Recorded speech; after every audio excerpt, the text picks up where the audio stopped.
Hi friends, ನಾನು ನಿಮ್ಮ ಶ್ರೀನಾಥ್. ಇವತ್ತಿನ ವಿಡಿಯೋದಲ್ಲಿ ನಾನು ನಿಮಗೆ ಫ್ಯಾಕ್ಟರಿಗಳಲ್ಲಿ ಚಿನ್ನದ ಆಭರಣಗಳನ್ನು ಹೇಗೆ ತಯಾರಿ ಮಾಡ್ತಾರೆ ಅನ್ನೋದರ ಬಗ್ಗೆ ಮಾಹಿತಿಯನ್ನು ತಿಳಿಸ್ಕೊಡ್ತೀನಿ. ಚಿನ್ನ ಯಾವ ರೀತಿಯ ಒಂದು ವಸ್ತು ಅಂದರೆ ಅದು ಯಾರ ಮೈ ಮೇಲೆ ಇರುತ್ತೋ ಅವರ ರೇಂಜ್ ಹೆಚ್ಚಾಗುತ್ತೆ. ಇದಕ್ಕೆ ಎರಡು ಕಾರಣಗಳು ಇದ್ದಾವೆ. ಮೊದಲನೇದು ಆಕಾಶದೆತ್ತರದ ಚಿನ್ನದ ದರಗಳು ಹಾಗೂ ಎರಡನೇದು ಚಿನ್ನದ ಆಭರಣಗಳಿಂದ ಸಿಗುವ ಅಂದ. ಇದೇ ಕಾರಣಕ್ಕೆ ಒಬ್ಬ ವ್ಯಕ್ತಿ ಹತ್ರ ಬ್ಯಾಂಕ್ ಬ್ಯಾಲೆನ್ಸ್ ಇಲ್ಲ ಅಂದರೂ ಕೂಡ ಮೈ ಮೇಲೆ ಚಿನ್ನ ಇದ್ದರೆ ಸಾಕು, ಅವರನ್ನು ಲಕ್ಷಾಧಿಪತಿ ಅಂತಾನೆ ಕರೀತಾರೆ. ಆದರೂ ನೀವು ಯಾವತ್ತಾದರೂ ಈ ರೀತಿ ಯೋಚನೆ ಮಾಡಿದ್ದೀರಾ? ಚಿನ್ನದ ಗಣಿಯಿಂದ ಹೊರತೆಗೆಯುವ ಚಿನ್ನವನ್ನು ಹೇಗೆ ಆಭರಣಗಳಾಗಿ ತಯಾರಿ ಮಾಡ್ತಾರೆ ಅಂತ. ಅಷ್ಟೇ ಅಲ್ಲದೆ ನಿಮ್ಮನ್ನು ಆಶ್ಚರ್ಯಪಡಿಸುವ ಚಿನ್ನದಿಂದ ತಯಾರಿಸಿರುವ ಅತ್ಯಂತ ವಿಚಿತ್ರವಾದ ವಸ್ತುಗಳ ಬಗ್ಗೆ ಕೂಡ ಈ ವಿಡಿಯೋದಲ್ಲಿ ಮಾಹಿತಿಯನ್ನು ತಿಳಿಸ್ಕೊಡ್ತೀನಿ. ತುಂಬ ಇಂಟ್ರೆಸ್ಟಿಂಗ್ ಆಗಿರುತ್ತೆ ಇವತ್ತಿನ ವಿಡಿಯೋನ ಎಲ್ಲೂ ಸ್ಕಿಪ್ ಮಾಡಬೇಡಿ. ಬನ್ನಿ ವಿಡಿಯೋ ನೋಡ್ಕೊಂಬರೋಣ.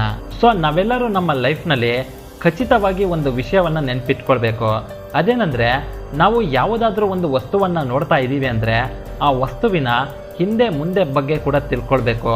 ಅದೇ ರೀತಿಯೇ ಚಿನ್ನದ ಆಭರಣಗಳ ಬಗ್ಗೆ ಮಾತನಾಡೋದಕ್ಕೂ ಮುಂಚೆ ಚಿನ್ನ ಎಲ್ಲಿಂದ ಬರುತ್ತೆ ಅಂತ ತಿಳ್ಕೊಳ್ಳೋಣ. ತುಂಬ ಜನಕ್ಕೆ ಗೊತ್ತೇ ಇರುತ್ತೆ ಚಿನ್ನ ಭೂಮಿಯ ಒಳಗೆ ಮತ್ತೆ ಬೆಟ್ಟ ಪರ್ವತಗಳಲ್ಲಿ ಸಿಗುತ್ತೆ ಅಂತ. ಅಷ್ಟೇ ಅಲ್ಲದೆ ಹರಿಯುವ ನದಿಯಲ್ಲಿರುವ ಕಲ್ಲುಗಳಲ್ಲೂ ಕೂಡ ಚಿನ್ನ ಸಿಗುತ್ತೆ.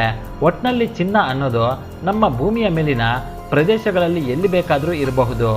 ಈ ವಿಡಿಯೋದಲ್ಲಿ ನೀವು ನೋಡಬಹುದು, ನದಿಯ ನೀರನ್ನು ಪ್ರಾಸೆಸಿಂಗ್ ಯೂನಿಟ್ಗೆ ತಗೊಂಡು ಬಂದು ಅದರಲ್ಲಿರೋ ಕಲ್ಲುಗಳನ್ನು ಸಪರೇಟ್ ಮಾಡಿದ್ದಾರೆ. ನೋಡೋದಕ್ಕೆ ಇದು ಚಿಕ್ಕ ಚಿಕ್ಕ ಚಿನ್ನದ ಕಲ್ಲುಗಳು ಆದರೂ ಇದರ ಬೆಲೆ ತುಂಬಾ ಜಾಸ್ತಿ. ಯಾಕಂದರೆ ಈಗ ಸದ್ಯಕ್ಕೆ ಚಿನ್ನದ ದರಗಳು ಗಗನಕ್ಕೇರಿದೆ. ಈ ರೀತಿ ಚಿಕ್ಕ ಚಿಕ್ಕ ಚಿನ್ನದ ಕಲ್ಲುಗಳನ್ನು ಕಲೆಕ್ಟ್ ಮಾಡಿ ಅದನ್ನು ಮ್ಯಾನುಫ್ಯಾಕ್ಚರಿಂಗ್ ಯೂನಿಟ್ಗೆ ಕಳಿಸ್ತಾರೆ. ಈಗ ನೀವು ವಿಡಿಯೋದಲ್ಲಿ ನೋಡ್ತಾ ಇರೋದು ಪ್ರಪಂಚದ ಅತಿ ದೊಡ್ಡ ಚಿನ್ನದ ಮ್ಯಾನುಫ್ಯಾಕ್ಚರಿಂಗ್ ಪ್ಲಾಂಟ್. ಇದು ಇರೋದು ಆಫ್ರಿಕಾದಲ್ಲಿ. ಸಣ್ಣ ಸಣ್ಣ ಸೈಜ್ನಲ್ಲಿರೋ ಚಿನ್ನದ ಕಲ್ಲುಗಳನ್ನು ಇಲ್ಲಿಗೆ ತಂದು ಅದನ್ನು ಒಂದೇ ಸೈಜ್ನಲ್ಲಿರೋ ಬಾಲ್ಸ್ಗಳಾಗಿ ತಯಾರಿಸ್ತಾರೆ. ಹೈಡ್ರೋಕ್ಲೋರಿಕ್ ಆ್ಯಸಿಡ್ನಿಂದ ಅದನ್ನು ಚೆನ್ನಾಗಿ ತೊಳಿತಾರೆ.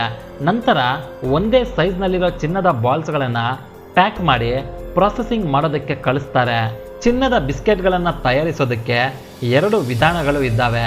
ಮೊದಲನೇದು, ಚಿನ್ನದ ಬಿಸ್ಕೆಟ್ನ ಆಕಾರದಲ್ಲಿ ಇರೋ ಈ ಪಾತ್ರೆಯೊಳಗೆ ಚಿನ್ನದ ಬಾಲ್ಸ್ಗಳನ್ನು ಹಾಕಿ ಬಿಸಿ ಮಾಡೋದಕ್ಕೆ ತಗೊಂಡು ಹೋಗ್ತಾರೆ. ಚೆನ್ನಾಗಿ ಬಿಸಿಯಾದ ನಂತರ ಅದನ್ನು ಕೂಲ್ ಮಾಡ್ತಾರೆ. ಆಗ ಆ ಚಿನ್ನದ ಬಾಲ್ಸ್ಗಳು ನಮಗೆ ಚಿನ್ನದ ಬಿಸ್ಕೆಟ್ ರೂಪದಲ್ಲಿ ಸಿಗುತ್ತೆ. ಆನಂತರ ಮತ್ತೆ ಅದನ್ನು ಚೆನ್ನಾಗಿ ನೀರಿನಲ್ಲಿ ತೊಳಿತಾರೆ. ಈ ರೀತಿ ಮಾಡೋದ್ರಿಂದ ಆ ಚಿನ್ನದ ಬಿಸ್ಕೆಟ್ಗೆ ಮತ್ತಷ್ಟು ಶೈನಿಂಗ್ ಬರುತ್ತೆ. ಈ ಪ್ರಾಸೆಸ್ ಕಂಪ್ಲೀಟ್ ಆದ ನಂತರ ಆ ಚಿನ್ನದ ಬಿಸ್ಕೆಟ್ ಮೇಲೆ ಹಾಲ್ ಮಾರ್ಕ್ ಹಾಕಬೇಕಾಗುತ್ತೆ. ಆದರೆ ಆಟೋಮೆಟಿಕ್ ಹಾಲ್ ಮಾರ್ಕ್ ಮಿಷಿನ್ ಮೂಲಕ ಈ ಕೆಲಸ ತುಂಬ ಸುಲಭವಾಗಿ ನಡೆದು ಹೋಗುತ್ತೆ. ಫ್ಯಾಕ್ಟರಿಗಳಲ್ಲಿ ಸಾವಿರಾರು ಚಿನ್ನದ ಬಿಸ್ಕೆಟ್ಗಳು ತಯಾರಿಯಾಗುತ್ತೆ. ಆದರೆ ಎಲ್ಲ ಬಿಸ್ಕೆಟ್ಗಳು ಕರೆಕ್ಟಾಗಿ ಮ್ಯಾನುಫ್ಯಾಕ್ಚರ್ ಆಗೋದಿಲ್ಲ. ಕೆಲವೊಮ್ಮೆ ಚಿನ್ನದ ಬಿಸ್ಕೆಟ್ಗಳು ಹೇಗಂದರೆ ಹಾಗೆ ಮ್ಯಾನುಫ್ಯಾಕ್ಚರ್ ಆಗೋಗಿರುತ್ತೆ. ಅಂಥ ಸಮಯದಲ್ಲಿ ಆ ಚಿನ್ನದ ಬಿಸ್ಕೆಟ್ಗಳನ್ನು ಮತ್ತೆ ಬಿಸಿ ಮಾಡಿ ಕರಗಿಸಿ ಮತ್ತೆ ಅದನ್ನು ಮ್ಯಾನುಫ್ಯಾಕ್ಚರಿಂಗ್ ಮಾಡ್ತಾರೆ. ಈ ರೀತಿ ಅವರಿಗೆ ಬೇಕಾಗಿರೋ ಶೇಪ್ನಲ್ಲಿ ಚಿನ್ನದ ಬಿಸ್ಕೆಟ್ ಬರೋವರೆಗೂ ಇದೇ ಪ್ರಾಸೆಸ್ನ ಮತ್ತೆ ಮತ್ತೆ ರಿಪೀಟ್ ಮಾಡ್ತಾನೆ ಇರ್ತಾರೆ. ಸೊ ಚಿನ್ನದ ಬಿಸ್ಕೆಟ್ಗಳು ಹೇಗೆ ತಯಾರಾಗುತ್ತೆ ಅಂತ ನೋಡಿದ್ವಿ. ಆದರೆ ಈ ಬಿಸ್ಕೆಟ್ಗಳನ್ನು ಖರೀದಿ ಮಾಡಿ ತಮ್ಮ ಬಳಿ ಇರಿಸಿಕೊಳ್ಳೋದು ಮಾಮೂಲಿ ವಿಷಯ ಅಲ್ಲ. ಚಿನ್ನದಿಂದ ತಯಾರಿ ಮಾಡಿರೋ ಮತ್ತೊಂದು ವಸ್ತುವಿನ ಬಗ್ಗೆ ಈಗ ನಾವು ನೋಡೋಣ. ಅದನ್ನು ನೀವು ಪ್ರತಿಯೊಬ್ಬರು ನೋಡಿರ್ತೀರಾ. ತುಂಬ ಜನ ಅದನ್ನು ಧರಿಸ್ತಾರೆ ಕೂಡ. ಅದೇನೆಂದರೆ ಚಿನ್ನದಿಂದ ತಯಾರಿಸಿರೋ ಚೈನ್. ಅದು ಚಿಕ್ಕದಾಗಿರಲಿ ದೊಡ್ಡದಾಗಿರಲಿ, ತುಂಬ ಜನ ಚಿನ್ನದ ಚೈನ್ನ ಕತ್ತಿಗೆ ಹಾಕೊಳ್ಳೋದಕ್ಕೆ ತುಂಬ ಇಷ್ಟಪಡ್ತಾರೆ. ಒಂದು ಕಾಲದಲ್ಲಿ ಚಿನ್ನದ ಆಭರಣಗಳನ್ನು ತಯಾರಿಸಬೇಕು ಅಂದರೆ ತುಂಬ ಕಷ್ಟವಾಗಿ ಇರ್ತಾ ಇತ್ತು. ಯಾಕಂದರೆ ಆಗ ಚಿನ್ನವನ್ನು ಹೀಟ್ ಮಾಡೋದು ಮತ್ತು ಅದನ್ನು ಚೈನ್ ಆಕಾರದಲ್ಲಿ ಮಾಡೋದು ಎಲ್ಲವೂ ಕೈಯಿಂದಾನೇ ಮಾಡಬೇಕಾಗಿತ್ತು. ಇದೇ ಕಾರಣಕ್ಕೆ ತುಂಬ ಕಷ್ಟವಾಗ್ತಾ ಇತ್ತು ಹಾಗೂ ಜಾಸ್ತಿ ಟೈಮ್ ಕೂಡ ಹಿಡಿಸ್ತಾ ಇತ್ತು. ಮೊದಲಿಗೆ ಚಿನ್ನವನ್ನು ಕರಗಿಸಿ ಒಂದು ಸಣ್ಣ ಕಡ್ಡಿಯ ರೀತಿ ತಯಾರಿಸ್ತಾರೆ. ನಂತರ ಅದನ್ನು ರೋಲರ್ನಲ್ಲಿ ಇಟ್ಟು ಇನ್ನೂ ಸಣ್ಣದಾಗಿ ಮಾಡ್ತಾರೆ. ಆದರೂ ಕೂಡ ಅವ್ರಿಗೆ ಅದು ಬೇಕಾದಷ್ಟು ಸಣ್ಣಗೆ ಬರ್ತಾ ಇರಲಿಲ್ಲ.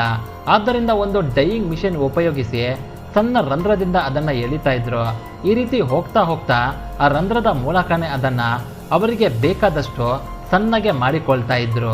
ಅದು ಸಣ್ಣದ ದಾರದ ರೀತಿ ತಯಾರಾದ ನಂತರ ಅದನ್ನು ಒಂದು ರಾಡ್ಗೆ ರೌಂಡಾಗಿ ಸುತ್ತುತ್ತಾ ಇದ್ರು. ಆನಂತರ ಅದನ್ನು ಕಟ್ ಮಾಡಿ ರಿಂಗ್ ರೀತಿ ಮಾಡಿಕೊಳ್ತಾ ಇದ್ರು. ನಂತರ ಒಂದೊಂದು ರಿಂಗ್ನ ಬಿಸಿ ಮಾಡಿ ಜೋಡಿಸಿ ಅಂಟಿಸ್ತಾ ಇದ್ರು. ಇದನ್ನೆಲ್ಲ ನೋಡಿದ ನಂತರ ಹಳೆಯ ಕಾಲದಲ್ಲಿ ಚಿನ್ನದ ಆಭರಣಗಳನ್ನು ತಯಾರಿಸೋದು ಎಷ್ಟು ಕಷ್ಟಕರವಾಗಿರ್ತಾ ಇತ್ತು ಅಂತ ಈಗ ಅರ್ಥವಾಗುತ್ತೆ. ಆದರೆ ಟೆಕ್ನಾಲಜಿ ಈಗ ತುಂಬ ಇಂಪ್ರೂವ್ ಆಗಿದೆ. ಈ ಕಾಲದ ಮಿಷಿನ್ಗಳು ಗಂಟೆಗಳಲ್ಲಿ ಮಾಡುವ ಕೆಲಸಗಳನ್ನು ನಿಮಿಷಗಳಲ್ಲಿ ಮಾಡಿ ಮುಗಿಸುತ್ತೆ. ಇದರ ಸಹಾಯದಿಂದ ಚಿನ್ನದ ಕಡ್ಡಿಯನ್ನು ತಯಾರಿಸೋದು, ಅದನ್ನು ರಿಂಗ್ ರೀತಿ ಸುತ್ತೋದು, ಕಟ್ ಮಾಡೋದು ಮತ್ತು ಆ ರಿಂಗ್ಗಳನ್ನು ಜೋಡಿಸಿ ಅಂಟಿಸೋದು ಈಗ ತುಂಬ ಈಸಿಯಾಗಿ ಹೋಗಿದೆ. ನೀವು ಈ ವಿಡಿಯೋದಲ್ಲಿ ನೋಡಬಹುದು, ಸಣ್ಣದಾಗಿರೋ 3 ಚಿನ್ನದ ವೈರ್ಗಳನ್ನು ಸೇರಿಸಿ ಆ ಮಿಷಿನ್ ತುಂಬ ವೇಗವಾಗಿ ಚಿನ್ನದ ಸರವನ್ನು ತಯಾರಿ ಮಾಡ್ತಾ ಇದೆ. ಅದು ಕೂಡ ಯಾವುದೇ ರೀತಿ ಮಿಸ್ಟೇಕ್ ಇಲ್ಲದೆ ಪರ್ಫೆಕ್ಟ್ ಆಗಿ ತಯಾರಿ ಮಾಡುತ್ತೆ. ಸೊ ರೋಬೋಟಿಕ್ ಮಿಷಿನ್ಗಳು ಗೋಲ್ಡ್ ಚೈನ್ನ ತಯಾರಿಸಿದ ನಂತರ ಅದಕ್ಕೆ ಪಾಲಿಶ್ ಮಾಡಿ ರಿಟೇಲ್ ಶಾಪ್ಗೆ ಕಳುಹಿಸಲಾಗುತ್ತೆ.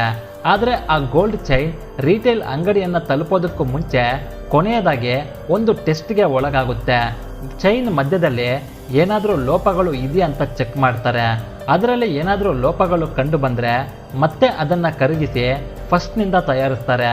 ಈಗ ಚಿನ್ನದ ನೆಕ್ಲೆಸ್ನ ಹೇಗೆ ತಯಾರಿಸ್ತಾರೆ ಅಂತ ನೋಡೋಣ. ಇಲ್ಲಿ ಗಮನಿಸಬೇಕಾದ ವಿಷಯ ಏನಂದರೆ, ಗೋಲ್ಡ್ ಚೈನ್ ಮಿಷಿನ್ನಿಂದ ತಯಾರಿಯಾಗುತ್ತೆ. ಆದರೆ ಚಿನ್ನದ ನೆಕ್ಲೆಸ್ನ ತಯಾರಿ ಮಾಡೋದಕ್ಕೆ ಮನುಷ್ಯರು ತುಂಬ ಕಷ್ಟಪಡಬೇಕಾಗುತ್ತೆ. ಯಾಕಂದರೆ ಬೇರೆ ಬೇರೆ ಡಿಸೈನ್ಗಳನ್ನು ತಯಾರಿ ಮಾಡೋದಕ್ಕೆ ಮಿಷಿನ್ ಕೈಯಿಂದ ಆಗೋದಿಲ್ಲ. ನೆಕ್ಲೆಸ್ನ ತಯಾರಿಸೋದಕ್ಕೆ ವರ್ಕರ್ಸ್ ಸಣ್ಣ ಸಣ್ಣ ಚಿನ್ನದ ರಿಂಗ್ಗಳು, ಚಿನ್ನದ ಬಾಲ್ಸ್ ಮತ್ತು ಬೇರೆ ಬೇರೆ ಶೇಪ್ನಲ್ಲಿರೋ ಚಿನ್ನದ ಐಟಮ್ಸ್ಗಳನ್ನು ತಗೋತಾರೆ. ನೆಕ್ಲೆಸ್ ಯಾವ ಡಿಸೈನ್ನಲ್ಲಿರುತ್ತೋ ಅದಕ್ಕೆ ಬೇಕಾದ ಚಿನ್ನದ ಬಿಡಿ ಭಾಗಗಳನ್ನು ಮೊದಲೇ ತಯಾರಿಸಿಕೊಳ್ತಾರೆ. ಲೈಟಾಗಿ ಅಂಟಿನ ಗುಣವಿರುವ ಒಂದು ಪ್ಲೇಟ್ ಮೇಲೆ ಅದನ್ನು ಅರೇಂಜ್ ಮಾಡ್ತಾರೆ. ನಂತರ ಅದರ ಮೇಲೆ ಒಂದು ಪ್ರತ್ಯೇಕವಾದ ಪೇಸ್ಟ್ನ ಹಾಕ್ತಾರೆ. ಸ್ವಲ್ಪ ಹೊತ್ತಿನ ನಂತರ ಆ ಪೇಸ್ಟ್ ಒಣಗಿ ಡ್ರೈ ಆಗುತ್ತೆ. ಆಗ ಅದನ್ನು ಲೈಟಾಗಿ ಬಿಸಿ ಮಾಡಿ ಆಚೆಗೆ ತೆಗಿತಾರೆ. ನಂತರ ಸುಂದರವಾದ ನೆಕ್ಲೆಸ್ ತಯಾರಾಗುತ್ತೆ. ಈಗ ಚಿನ್ನದ ಕೈಬಳೆ ಹಾಗೂ ಬ್ರೇಸ್ಲೆಟ್ನ ಹೇಗೆ ತಯಾರಿಸ್ತಾರೆ ಅಂತ ನೋಡೋಣ. ಮೊದಲಿಗೆ ಚಿನ್ನವನ್ನು ಹೀಟಿಂಗ್ ಚೇಂಬರ್ನಲ್ಲಿ ಹಾಕಿ ಚೆನ್ನಾಗಿ ಬಿಸಿ ಮಾಡ್ತಾರೆ. ನಂತರ ಆ ಕರಗಿರೋ ಚಿನ್ನವನ್ನು ಐರನ್ ಫ್ರೇಮ್ನಲ್ಲಿ ಹಾಕಿ ಚಿನ್ನದ ಪ್ಲೇಟ್ನ ತಯಾರಿಸಿಕೊಳ್ತಾರೆ. ನಂತರ ಅದನ್ನು ಸುತ್ತಿಗೆಯಿಂದ ಹೊಡೆದು ಚಪ್ಪಟೆಯಾಗಿ ಮಾಡ್ತಾರೆ. ನಂತರ ರೋಲಿಂಗ್ ಮಿಷಿನ್ಗೆ ಹಾಕಿ ಮತ್ತಷ್ಟು ಚಪ್ಪಟೆಯನ್ನಾಗಿ ಮಾಡ್ತಾರೆ. ನಂತರ ಅದನ್ನು ಬೇಕಾದ ಸೈಜ್ಗೆ ಕಟ್ ಮಾಡಿಕೊಳ್ತಾರೆ. ನಂತರ ಅದರ ಮೇಲೆ ಡಿಸೈನ್ಗಳ ಕೆತ್ತನೆಯನ್ನು ಮಾಡಿ ಅದನ್ನು ಅಂಟಿಸಿ ಚೆನ್ನಾಗಿ ಪಾಲಿಶ್ ಮಾಡ್ತಾರೆ. ಆ ಕೆತ್ತನೆಯನ್ನು ಮಾಡಲು ಮಿಷಿನ್ಗಳನ್ನು ಬಳಸ್ತಾರೆ. ಮತ್ತೊಂದು ವಿಷಯ ಏನಂದರೆ, ತುಂಬ ಜನ ಡಿಸೈನ್ ಲಾಕೆಟ್ ಹಾಗೂ ಅವರ ಹೆಸರಿನ ಚಿನ್ನದ ಲಾಕೆಟ್ಗಳನ್ನು ಧರಿಸ್ತಾರೆ. ಅದನ್ನು ಯಾವ ರೀತಿ ತಯಾರಿ ಮಾಡ್ತಾರೆ ಅಂದರೆ, ಅದಕ್ಕೆ ಲೇಸರ್ ಮಿಷಿನ್ ಟೆಕ್ನಿಕ್ನ ಬಳಸ್ತಾರೆ. ಈ ಲೇಸರ್ ಮಿಷಿನ್ನಿಂದ ಅವರಿಗೆ ಬೇಕಾದ ಸೈಜ್ಗೆ ಚಿನ್ನವನ್ನು ಕಟ್ ಮಾಡಿಕೊಳ್ತಾರೆ. ನಂತರ ಕಂಪ್ಯೂಟರ್ ಪ್ರೋಗ್ರಾಮಿಂಗ್ ಹೊಂದಿರೋ ಲೇಸರ್ ಎಂಗ್ರೇವಿಂಗ್ ಮಿಷಿನ್ ಸಹಾಯದಿಂದ ನಮಗೆ ಯಾವ ಡಿಸೈನ್ ಬೇಕೋ ಆ ಡಿಸೈನ್ನ ಚಿನ್ನದ ಮೇಲೆ ಕೆತ್ತನೆ ಮಾಡುತ್ತೆ. ಈ ರೀತಿ ನಾವು ಮನೆಯಲ್ಲಿ ಬಳಸೋ ಡೈಲಿ ಯೂಸ್ ಚಿನ್ನದ ಐಟಮ್ಗಳಿಂದ ಹಿಡಿದು ಕಾಸ್ಟ್ಲಿ ಆಗಿರೋ ಚಿನ್ನದ ಒಡವೆಗಳು ತಯಾರಾಗುತ್ತೆ. ಸೊ ಫ್ರೆಂಡ್ಸ್, ಇವಿಷ್ಟು ಈ ವಿಡಿಯೋದಲ್ಲಿರೋ ಒಂದು ಚಿಕ್ಕ ಮಾಹಿತಿ.